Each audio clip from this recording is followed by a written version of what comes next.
శ్రేయ, పల్లవి వాళ్ళు ఇంట్లో పూజ జరుపుకొని హారతి తీసుకొని వచ్చి శ్రీకర్, కమల్ వాళ్ళకి ఇస్తూ ఉంటారు. ఇంతలో వాళ్ళిద్దరూ అది చూసి చాలా సంతోషించి హారతినైతే తీసుకుంటూ ఉంటారు.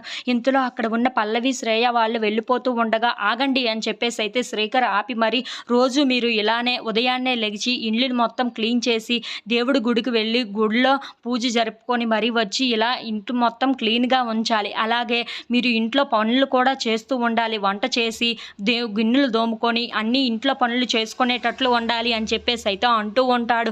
ఆ మాటలు వినగానే అక్కడ ఉన్న వాళ్ళిద్దరూ అయితే ఒక్కసారిగా షాక్ అయిపోతూ ఉంటారు.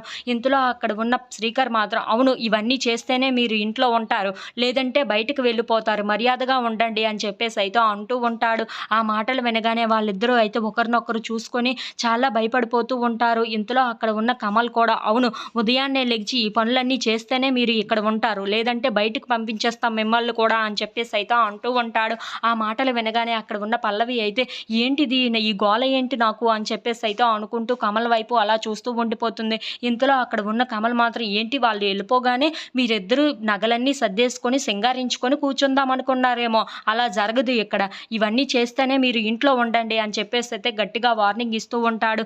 ఇంతలో అక్కడ ఉన్న శ్రీకర్ మాత్రం అన్నయ్యకు ఇలా మోసం చేసింది ఎవరో వాళ్ళని పసికట్టి వాళ్ళని తెలుసుకునేంత వరకు ఇలానే ఉంటుంది ఇంట్లో మీ ఇద్దరికి అని చెప్పేసి అయితే అంటూ ఉంటాడు.